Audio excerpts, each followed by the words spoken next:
নমস্কার বন্ধুরা, আমি প্রিয়াঙ্কা আর প্রিয়াঙ্কা কিচেনে আপনাদের স্বাগত। তো কার কার ক্যান্ডি খেতে ভালো লাগে অবশ্যই কিন্তু আমাকে কমেন্টে জানান। আর এমন কেউ নেই যে ক্যান্ডি তাদের পছন্দ নেই। আর ঘরোয়া যদি এই রকম সুস্বাদু ক্যান্ডি হয় তো তার কথাই আলাদা। এখন যেমনি সবাই জানেন আমের সিজন, তো এই ক্যান্ডিটা সম্পূর্ণ কিন্তু আম দিয়ে বানানো আর একদম কিন্তু ঘরোয়া উপায়, বেশি খরচাও নেই। দেখে নাও বন্ধুরা, আমি এই ক্যান্ডি করার জন্য এমনি বড় বড় সাইজের আম নিয়ে নিয়েছি। তোমরা কিন্তু তোমাদের ইচ্ছে মতো আম নিতে পারো।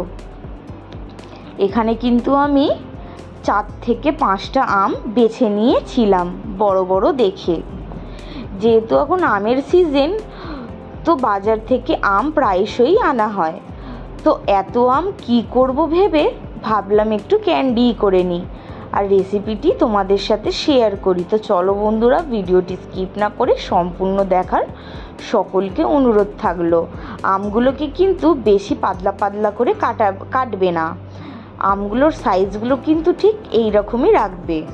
রেখে গরম জলে ঠিক 2 মিনিট ফুটিয়ে নিতে হবে।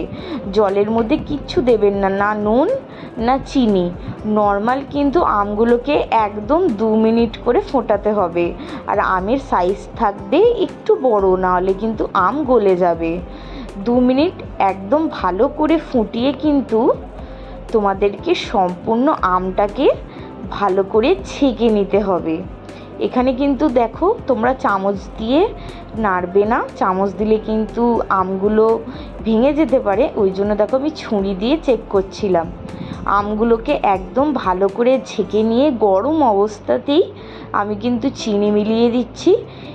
এই চিনিটা কিন্তু গলে যাবে 2 মিনিট পর। তোমরা কিন্তু এই মিশ্রণটাকে 2 ঘন্টা মতো রাখতে হবে। যত রাখবে আমের ভেতরে কিন্তু মিষ্টিটা ততটা পৌঁছাবে। আমি এখানে 2 ঘন্টা রাখার পর রোদে দিয়েছিলাম। দেখো, তোমাদের কিন্তু একদম চিনিটা গলে গেছে। এই চিনিটা তোমরা পরবর্তীকালে আরও আম কেটে ব্যবহার করতে পারো, বা ওইটা দিয়ে তোমরা শরবতও খেয়ে নিতে পারো। একদম আমগুলোকে চিনির সিরাপ দিয়ে তুলে রোদে শুকুর দিয়েছিলাম। তোমাদের কিন্তু এই প্রসেসে রোদের তাপটা কিন্তু একটু বেশি চাই। তোমাদের এই রেসিপিটি হতে 2 থেকে 3 দিন সময় লাগে। রোদে কিন্তু তোমাদেরকে প্রায়শই 2 থেকে 3 দিন কড়া রোদে ফেলে রাখতে হবে।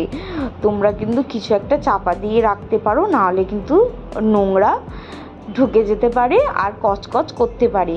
তো আমি বলবো একটা চুবড়ি বা নেটের কিছু একটা চাপা দিয়ে রাখবে। দেখো বন্ধুরা, কত কড়া রোদ। এই কড়া রোদের মধ্যেই কিন্তু এই ক্যান্ডিগুলো খুবই সুন্দর হয়।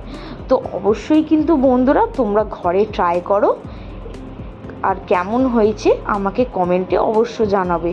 দেখো বন্ধুরা, একদিন পর কিন্তু এমনি দেখাচ্ছে, ভেতরটা কিন্তু কাঁচা কাঁচা আছে, বাইরেটা অল্প শুকিয়েছে। তো দেখে মনে হচ্ছে কিন্তু আর একদিন রোদ খাবে। আর একদিন রোদ খাওয়ার পর দেখো বন্ধুরা, একদম শুকিয়ে গেছে আর দেখতেও কিন্তু অসাধারণ লাগছে। ব্যাস ওপর দিয়ে একটুখানি পাউডার সুগার মিশিয়ে দিলে একদম দোকানের মতো ক্যান্ডি ঘরেই তৈরি হয়ে যাবে। তো সকল বন্ধুদের বলবো, এটা তোমরা বাচ্চাদেরও দিতে পারো। খুবই হেলদি আর খেতেও কিন্তু দুর্দান্ত হয়। তো বন্ধুরা, আমার এই রেসিপিটি তোমাদের কেমন লেগেছে অবশ্যই কিন্তু আমাদের কমেন্টে জানাও। ভালো লাগলে চ্যানেলটি সাবস্ক্রাইব করে পাশে থাকবেন। Bye bye.